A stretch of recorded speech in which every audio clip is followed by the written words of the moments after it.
Et un des survivants de la tuerie qui a fait une cinquantaine de morts dans une discothèque d'Orlando en Floride raconte sa nuit d'horreur. Angel Colon dit avoir des difficultés à s'exprimer sur le carnage qui a eu lieu dans la boîte de nuit Le Pulse. La tragédie est encore trop fraîche dans sa mémoire. De nulle part, on s'est mis à entendre des tirs, on s'est arrêté de faire ce qu'on faisait, mais ça a continué. Alors on s'est agrippés les uns aux autres, on a commencé à courir, j'ai été touché 3 fois à la jambe. Ce jeune homme de 26 ans a été cloué au sol. Incapable de se relever à cause de ses blessures, il s'est fait piétiner par des gens paniqués qui tentaient de quitter les lieux. Il espérait que le tueur s'arrêterait, mais il a continué, marchant calmement dans la salle, en tirant sur tout le monde à bout portant, encore et encore. J'ai pu voir ce qui se passait, je l'ai vu tirer sur tout le monde et je pouvais entendre les tirs se rapprocher. J'ai regardé en haut et j'ai vu la fille près de moi se faire tirer dessus. Et moi je reste là allongé en me disant « Je suis le prochain, je suis mort ». Le tueur a ensuite pris Angel Colon en joue.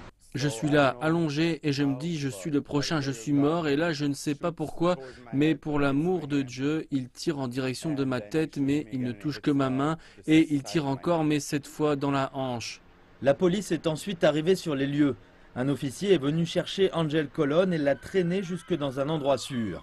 Il fait partie maintenant de la dizaine de patients encore admis au centre médical régional d'Orlando, le principal centre traumatologique de la zone, à seulement 4 pâtés de maison du Pulse. C'est bien pour les patients parce que nous étions si proches. Ça a rendu les choses très difficiles pour les infirmières parce que tout le monde arrivait sans prévenir et nous ne savions pas de quoi souffraient les patients jusqu'à ce qu'ils soient examinés. Une nuit qu'ils ne sont pas prêts d'oublier. Les patients étaient emportés à l'hôpital de toutes les manières possibles.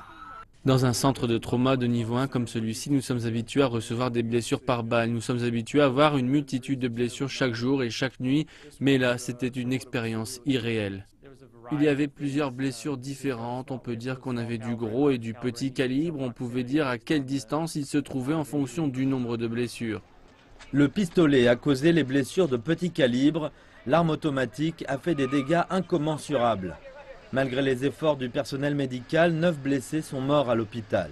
Des dizaines de personnes sont encore dans un état critique. Je serais surpris si on ne voyait pas le bilan s'alourdir. Nous faisons tout ce que nous pouvons pour les sortir de là, mais ils sont entre la vie et la mort en raison de leurs blessures. Et au lendemain du drame, une nouvelle fois, le débat sur les armes est rouvert. Je pense vraiment que pour avoir une arme, il faut avoir une raison. Je ne pense pas que vous devriez avoir une arme juste pour avoir une arme. Je crois qu'il faut se protéger soi-même et tout ça. Mais si c'est si facile de transporter 2 armes à feu comme ça, il y a quelque chose qui ne va vraiment pas.